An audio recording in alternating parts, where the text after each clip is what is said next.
Saint মার্টিনে এই নাফ নদী ব্যবহার করে যেতে পারবেন না। কদিন পরে সেন্ট মার্টিনের দিকে ওরা অগ্রসর হবে, টেকনাফ এগুলো নিবে, পারলে ইউনুস ঠেকাক। ইউনুস সারাদিন এই দেশের জঙ্গি উত্থান করে কেমনে আওয়ামী লীগকে নিপীড়ন দমন ভারত বিরোধী কিভাবে করবে সেই প্রচেষ্টায় লিপ্ত আছে। অথচ ইউনুসের দরকার ছিল ভারতকে বন্ধু হিসেবে গ্রহণ করে ভারতের প্রতিরক্ষা ক্ষেত্রে ভারতের সাহায্য নিয়ে চট্টগ্রামকে বাঁচানো, কিন্তু উল্টো এখন ভারত বিরোধিতা করে নিজের পায়ে নিজের কুড়াল মারছে। এখন সেন্ট মার্টিনটাও আমি যতটুকু বুঝি আরাকান আর্মি এই সেন্ট মার্টিনের নিয়ন্ত্রণ অতি শীঘ্রই নিয়ে নিবে। বাংলাদেশের সেই সক্ষমতা নাই। ওয়াকরুজ্জামান পাকিস্তানি প্রেতাত্মা, সে সারাদিন জঙ্গি উত্থান, এখানে ইসলামিক স্টেট কায়েম করবে, জঙ্গিদের অভয়ারণ্য পরিণত করবে, সেই স্বপ্নে বিভোর। এদিকে যে বাংলাদেশের চট্টগ্রামটা নিয়ে নিচ্ছে, এখানে দুইটা স্ট্র্যাটেজি হতে পারে। অনেকে হয়তো বলতে পারেন ভারত উস্কানি দিচ্ছে কিনা, হ্যাঁ হলে হতেও পারে, আবার নাও হতে পারে।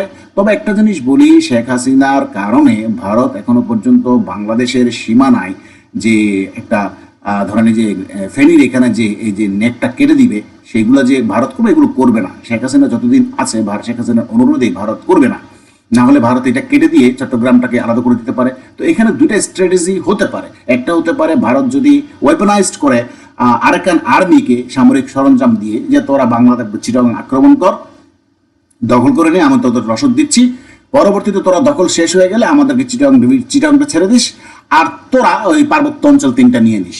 এটা কিন্তু একটা সমঝোতা ভারত চাইলে করতে পারে। এটা কিন্তু খুব সিম্পল, একটা ইজি। আরাকান আর্মিকে দিয়ে দিবে 3টে স্টেট, পার্বত্য চট্টগ্রামের বাসিন্দারাও চাচ্ছে তারা আলাদা হতে, আর আরাকান আর্মির সাথে এরাও বুদ্ধিস্ট নিয়ে নিবে, এরা ভালো থাকবে, এটাই চাওয়া ওদের। এবং পাশাপাশি যদি ভারত তখন আবার পরবর্তী বলতে পারে ঠিক আছে, দখল হয়ে গেলে তুমি চিটাংটা আমাকে দিয়ে দিও, যেহেতু আমার বন্দরের দরকার আছে, তাহলে ভারত চাইলে ইজিলি এটা করতে পারে। ভারতকে আপনারা যতই দোষারোপ করেন, ভারত কিন্তু এই ধরনের কোনো স্টেপ নেয় নাই। তবে হ্যাঁ, ভারত তার আধিপত্য বজায় রাখার জন্য যা যা করার দরকার তা করছে, তার নিরাপত্তার জন্য তা করছে। কিন্তু আমার কথা হলো, আপনাদের এত ঝম্প ভারতকে তো আপনারা কিছুই করতে পারবেন না। সুতরাং ভারতের সাথে এই দ্বন্দ্বে জড়িয়ে আপনি দিক দিয়ে চিটাং ডিভিশনটা এখন আরাকান আর্মির হাতে হারিয়ে ফেলছেন। ইতিমধ্যে কতটা ভয়ঙ্কর, কতটা অশুভ সংকেত আপনারা চিন্তা করুন। ভারত আরাকান আর্মি ইতিমধ্যে দখল নিয়ে নিয়েছে এই নাফ নদীর। কতটা ভয়ঙ্কর! আমাদের কোস্টগার্ড, আর্মি, নেভি, বিজিবি এরা কি করেছে? কিছুই করতে পারেনি, আরাকান আর্মির কাছে সারেন্ডার করেছে। এই আরাকান আর্মিকে আপনারা নিজেরাও বুঝেন কারা এত শক্তি যোগাচ্ছে, আপনারা নিজেরাও বুঝেন। এক সময় এই জুন্টা সরকারকে চায়না বসিয়েছিল, চায়না কিন্তু এখন হাল ছেড়ে দিয়ে বরঞ্চ এই আরাকান আর্মির পক্ষই নিয়ে নিয়েছে। জুন্টা সরকার যে কোনো সময় পতন ঘটবে, এতে কোনো ভুল নাই।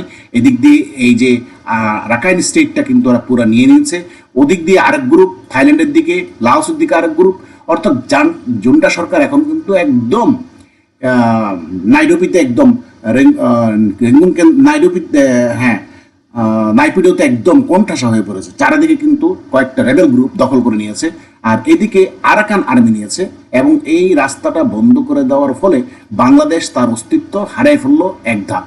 কতটা ভয়ঙ্কর! সেন্ট মার্টিনও কদিন পরে আপনার হাতছাড়া হয়ে যাবে।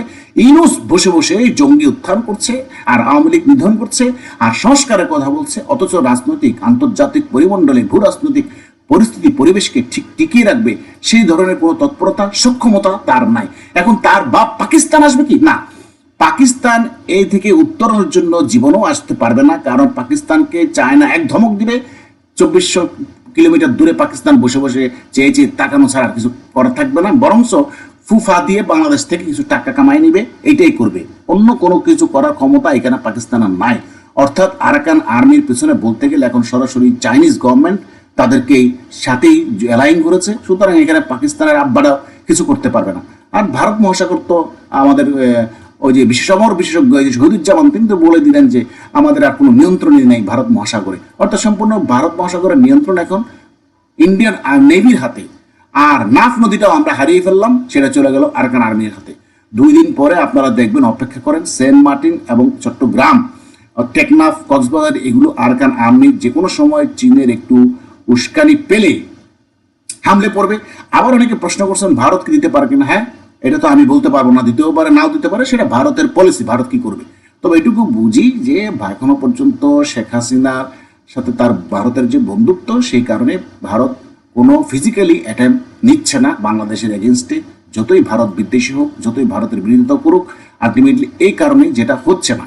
কিন্তু পক্ষান্তরে নাফ নদী যে আমরা হারিয়ে ফেললাম, ইউনুসের যে ব্যর্থতা, এই ব্যর্থতা সেন্ট মার্টিন যে আজকে হারাতে যাচ্ছি, এবং এই যে আমরা আতঙ্কে, তাহলে আমাদের নৌবাহিনী ওয়াকারুজ্জামান কি করছে, ইউনুস কি করছে, ইউনুস কি পারবে এখন রক্ষা করতে?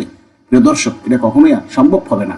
আমরা হারিয়ে যাচ্ছি আস্তে আস্তে। দেখেন, তাহলে Arakan, United league of Arakan যে ধরনের বোল্ড স্টেটমেন্ট দিয়েছে, তারা এই যে পাবলিকলি অ্যানাউন্স করেছে তাদের অফিসিয়াল ওয়েবসাইটে, তাহলে আপনারা বুঝেন এবার আরাকান আর্মির শক্তি কতটুকু বেড়ে গেছে। তো প্রিয় দর্শক, এটাই বলার জন্য আসলাম। ধন্যবাদ সবাইকে, আবার দেখা হবে।